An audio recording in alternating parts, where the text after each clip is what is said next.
सभासद बखर, 91 कलमी बखर, शिवराज्याभिषेक कल्पतरू आणि तंजावर मधल्या बृहदेश्वराचा शिलालेख अशा अनेक ठिकाणाहून आपल्याला छत्रपती शिवाजी महाराजांच्या पत्नींच्या बद्दल माहिती मिळते।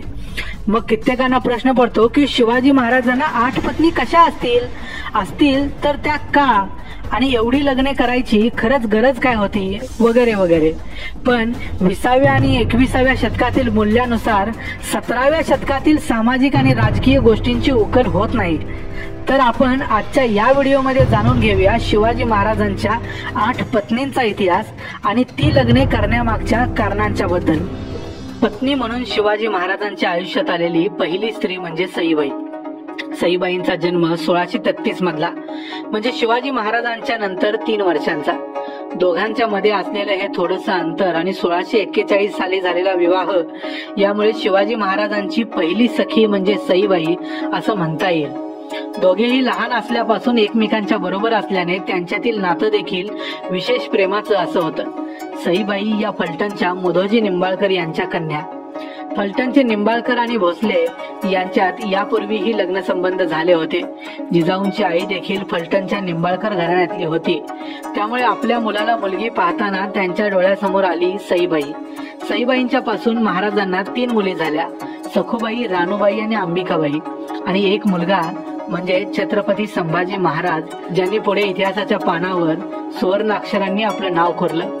पण संभाजी महाराजांच्या जन्मानंतर सईबाईंची तब्येत खालावत गेली आणि 1659 साली त्यांचे देहावसान झाले। शिवाजी महाराजांची दुसरी पत्नी म्हणजे कराड जवळच्या तळबीडच्या संभाजी मोहित्यांची मुलगी सोयराबाई। 1652 साली सोयराबाईंचे आणि शिवरायांचे लग्न झाले। शहाजी राजांची दुसरी पत्नी असलेली तुकाबाई ही सोयराबाईंची आत्या म्हणजे संभाजी मोहित्यांची बहीण, त्यामुळे तुकाबाईंनी शहाजी राजांच्या 2 मुलांना म्हणजे शिवाजी महाराजांना आणि व्यंकोजी राजांना आपल्या भावाच्या 2 मुली दिल्या। म्हणजे शिवरायांच्या बरोबर सोयराबाईंचे लग्न झाले तर व्यंकोजी राजांच्या बरोबर अनुबाईंचे लग्न झाले। सोयराबाईंना 1665 साली दीपाबाई नावाची एक मुलगी झाली तर 1670 साली राजाराम महाराजांचा जन्म झाला। त्यानंतर मात्र सोयराबाई प्रचंड महत्वाकांक्षी झाल्या आणि भविष्यात सत्ता आपल्या मुलाला मिळावी असा प्रयत्न करू लागल्या। 1674 साली झालेल्या छत्रपती शिवाजी महाराजांच्या राज्याभिषेकाच्या समयी पट्टराणीचा मान सोयराबाईंनाच मिळाला। त्याशिवाय स्वराज्याचे सरसेनापती हंबीरराव मोहिते हे सोयराबाईंचे भाऊ असल्यामुळे त्याचाही त्यांना फायदा होईल अशी अपेक्षा होती, पण त्यांनी संभाजी महाराजांच्या विरुद्ध टाकलेले फासे चुकीचे पडले आणि त्या एकाकी पडल्या। त्यांच्या मृत्यूचे नक्की कारण माहिती नसले तरी 1681 साली त्यांनी विष पिऊन रायगडावरच आत्महत्या केली असा काही ठिकाणी उल्लेख आहे। शिवरायांच्या तिसऱ्या पत्नी म्हणजे पुतळाबाई। पुतळाबाई या पालकर घराण्यातल्या होत्या। स्वराज्याचे सेनापती नेताजी पालकर यांच्या त्या भगिनी होत्या। पुणे जिल्ह्यातल्या शिरूर जवळ घोड नदीच्या दक्षिणेत असलेलं मौजे तांदळी हे पुतळाबाईंचं माहेर। 1653 साली राजगडावर त्यांचे महाराजांशी लग्न झाले। पुतळाबाईंनी सदैव शिवाजी महाराजांना खंबीरपणे साथ दिली। संभाजी महाराजांच्या वर त्यांनी सख्या मुलाप्रमाणे प्रेम केलं। 27 जून 1680 रोजी म्हणजे शिवाजी महाराजांच्या मृत्यूनंतर जवळजवळ 2.5 महिन्यांनी शिवरायांचे जोडे बरोबर घेऊन पुतळाबाई सती गेल्या आणि आपली जीवन यात्रा संपवली। रायगडावर जी वाघ्या कुत्र्याची समाधी म्हणून दाखवली जात होती ती खरं तर पुतळाबाईंची समाधी आहे असं इतिहासकारांचं मत आहे। त्यानंतर शिवरायांची चौथी पत्नी होती सकवारबाई। शिवरायांचे अंगरक्षक कृष्णाजी गायकवाड यांची सकवारबाई ही बहीण पुणे जिल्ह्यातल्या हवेली तालुक्यातल्या भरेगावच्या नंदाजीराव गायकवाड यांची मुलगी। 9 जानेवारी 1656 ला राजगडावर जिजाऊंच्या उपस्थितीत त्यांचा विवाह पार पडला। सकवारबाईंना कमळजा नावाची एक मुलगी देखील होती। शिवरायांच्या मृत्यूनंतर आणि संभाजी राजांच्या मृत्यूनंतर जेव्हा रायगड मोगलांच्या ताब्यात गेला तेव्हा महाराणी येसूबाई, युवराज शाहू यांच्या बरोबर शिवरायांच्या पत्नी सकवारबाई देखील औरंगजेबाच्या कैदेत सापडल्या।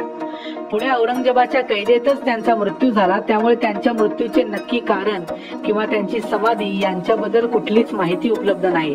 तरीही त्यांच्या मृत्यूचे अंदाजे वर्ष इसवी सन 1700 असावे असा इतिहासकारांचा अंदाज आहे। शिवरायांच्या 5व्या पत्नी म्हणजे काशीबाई। काशीबाई या जिजाऊंच्या माहेरकडील म्हणजे जाधव घराण्यातल्या होत्या।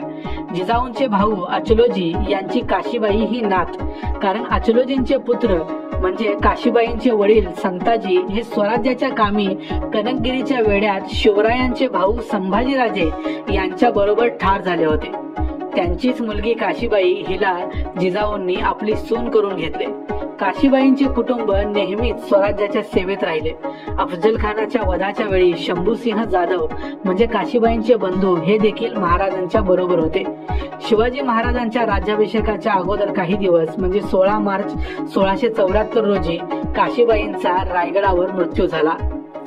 शिवरायांची 6वी पत्नी म्हणजे गुणवंताबाई। जिजाऊंच्या बरोबर विदर्भातून आलेल्या घराण्यांच्या पैकी एक म्हणजे इंगळे देशमुख यांचे घराणे।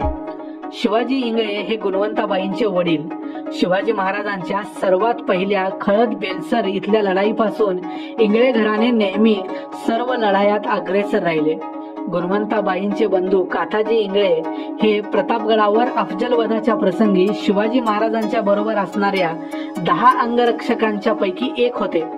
तंजावर इथल्या बृहदेश्वराच्या शिलालेखात शिवपत्नींच्या नामावलीमध्ये गुणवंताबाईंचा उल्लेख येतो। शिवरायांच्या 7व्या पत्नी होत्या सगुणाबाई। सगुणाबाई या कोकणातल्या दाभोळच्या राजेशिर्के घराण्यातल्या होत्या। काही साधनांच्या मध्ये सगुणाबाई या शिवाजी महाराजांच्या दुसऱ्या पत्नी होत्या असाही उल्लेख आढळतो आणि त्यांचे लग्न 1641 साली झाले होते असाही उल्लेख आढळतो। सगुणाबाईंना एक मुलगी होती जिचे नाव होते राजकुमारबाई। ही मुलगी पुन्हा शिर्क्यांच्याच घरात गणोजी शिर्के यांना दिलेली होती। त्याचवेळी गणोजी शिर्के यांची बहीण येसूबाई ही शिवरायांच्या मुलाला अर्थात छत्रपती संभाजी महाराजांना दिलेली होती। अशा प्रकारे शिर्के आणि भोसले यांचे नातेसंबंध अतिशय घट्ट होते। शिवरायांची 8वी पत्नी होती लक्ष्मीबाई। लक्ष्मीबाई या जावळीच्या विचारे कुटुंबातील। विचारे अर्थातच जावळीच्या मोऱ्यांच्या पैकीच एक। जावळीच्या चंद्रराव मोऱ्यांचे दिवाण असलेले हनुमंतराव मोरे हे लक्ष्मीबाईंचे वडील। जावळी ताब्यात घेण्यासाठी आणि जावळीचा प्रश्न कायमचा निकालात काढण्यासाठी शिवाजी महाराजांनी हनुमंतरावांच्या मुलीशी म्हणजे लक्ष्मीबाईंशी लग्न केले। लक्ष्मीबाईंच्या बद्दल इतिहासाच्या कागदपत्रात फार कमी माहिती आढळते। या होत्या छत्रपती शिवाजी महाराजांच्या 8 पत्नी। आता पुढचा प्रश्न असा येतो की 8 लग्न करायची गरज काय होती? तर याचं उत्तर साधं आहे, जे आपल्याला श्रीकृष्णाच्या चरित्रात देखील पाहावयास मिळते, ते म्हणजे लग्नाच्या माध्यमातून राजकीय संबंध घट्ट केले जायचे। फलटणचे निंबाळकर घराणे स्वराज्याशी नेहमी एकनिष्ठ राहिले, तर सोयराबाईंच्या माहेरकडचे मोहिते घराण्याने स्वराज्याची केलेली सेवा सर्वांनाच ज्ञात आहे। कारण सरसेनापती हंबीरराव मोहिते ही शिवरायांच्या खांद्याला खांदा लावून लढले, त्याचवेळी छत्रपती संभाजी महाराजांना देखील त्यांनी भक्कमपणे साथ दिली। अशाच प्रकारे पुतळाबाईंच्या माहेरचे पालकर घराणे देखील अतिशय निष्ठेने स्वराज्याच्या सेवेत राहिले। सकवारबाईंच्या माहेरचे गायकवाड घराणे किंवा गुणवंताबाईंच्या माहेरचे इंगळे देशमुख या सर्वांनीच स्वराज्याची अतिशय निष्ठेने सेवा केली। शिवरायांची एक पत्नी असलेली काशीबाईंचे वडील स्वराज्याच्या सेवेत शहीद झाले, तर त्यांचे बंधू शंभूसिंह जाधव आणि त्यांचा मुलगा धनाजी जाधव यांनी पुढे अनेक वर्षे शिवाजी महाराजांच्या नंतर देखील स्वराज्याचा डोलारा स्वतःच्या खांद्यावर सांभाळला। सगुणाबाईंच्या घरचे शिर्के घराणे देखील स्वराज्याच्या सेवेत होते, पण शिवाजी महाराजांच्या मृत्यूनंतर त्यांची निष्ठा डळमळलेली दिसते। अशा प्रकारे शिवाजी महाराजांनी जी 8 लग्न केली, त्याचबरोबर त्यांनी 8 वेगवेगळ्या राजकीय आघाड्या तयार केल्या, ज्या नेहमी स्वराज्यासोबत राहिल्या आणि काहींनी तर शिवाजी महाराजांच्या मृत्यूनंतर पुढच्या अनेक पिढ्या स्वराज्याच्या सेवेत खर्च केल्या। या व्हिडिओमध्ये